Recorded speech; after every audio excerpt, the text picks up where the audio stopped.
രാവിലെ എല്ലാവരും കൂടെ ചായയൊക്കെ കുടിച്ചിട്ടിരുന്നപ്പോഴത്തേനും നമ്മുടെ ഇവിടെ മീൻ വന്നിട്ടുണ്ടായിരുന്നു. അപ്പോൾ ചൂരയാണ് മീൻ കിട്ടിയത്. അമ്മ മീനെല്ലാം വെട്ടിക്കൊണ്ടിരിക്കുന്ന സമയം കൊണ്ട് ഞാൻ കർട്ടനൊക്കെ ഓരോന്നായിട്ട് അഴിച്ചു. അപ്പോൾ ഹാളിലെ കർട്ടനിൽ നിന്നാണ് തുടങ്ങിയത്.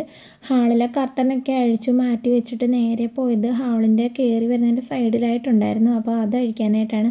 അത് അഴിച്ചുകൊണ്ട് നിന്നപ്പോൾ തന്നെ നമ്മുടെ കുഞ്ഞിപ്പെണ്ണ് ഓടി വന്നിട്ടുണ്ട്. അപ്പോൾ കുഞ്ഞിപ്പെണ്ണിൻ്റെ കയ്യിലും കർട്ടൻ കൊടുത്ത് എന്നിട്ട് ഞാൻ അവിടെ നിന്ന് ഇറങ്ങി വന്നിട്ട് നേരെ സോപ്പ് പൊടി ക്കകത്ത് മുക്കാമെന്ന് കരുതി ബേസിനൊക്കെ വെച്ച് വെള്ളം പിടിച്ച് സോപ്പ് പൊടിയൊക്കെ ഇട്ട് എല്ലാം കഴിഞ്ഞപ്പോഴത്തേനും കുഞ്ഞിപ്പെണ്ണ് ഒരേ വാശി എൻ്റെ അടുത്തോട്ട് ഇറങ്ങി വരാനായിട്ട്. അപ്പോൾ ചേച്ചിക്ക് പനി. ആ കുഞ്ഞിപ്പെണ്ണ് ഒരു രീതിയിലും അടങ്ങിയിരിക്കുന്നില്ലായിരുന്നു എൻ്റെ അടുത്തോട്ട് ഇറങ്ങാനായിട്ട്.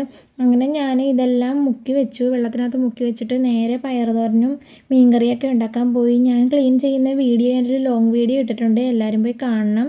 കാണുകയും സപ്പോർട്ട് ചെയ്യുകയൊക്കെ വേണം. എൻ്റെ വീഡിയോ ആദ്യമായിട്ടാണ് കാണുന്നതെങ്കിൽ ലൈക്കും സപ്പോർട്ടും ഒക്കെ ചെയ്യണം. അപ്പം നമ്മുടെ പയറെല്ലാം ഇവിടെ വെന്തിട്ടുണ്ട്. അതെല്ലാം എടുത്ത് തോരൻ വെച്ചു. അതിന് വേണ്ടുന്ന തേങ്ങയും കാര്യങ്ങളും എല്ലാം സെറ്റാക്കി എടുത്തിട്ടുണ്ട്. അപ്പോൾ അമ്മ മീനെല്ലാം വെട്ടി വൃത്തിയാക്കി തന്നിട്ടാണ് പോയത്. അമ്മയ്ക്ക് ജോലിക്ക് പോകേണ്ടതുകൊണ്ട് അല്ലെങ്കിൽ അമ്മ കറി വെച്ചിട്ട് പോയേനെ. പിന്നെ ഞാനതെല്ലാം കറി വെച്ചു. പിന്നെ ഉച്ചയായപ്പോഴത്തേന് ചോറൊക്കെ ഉണ്ട്.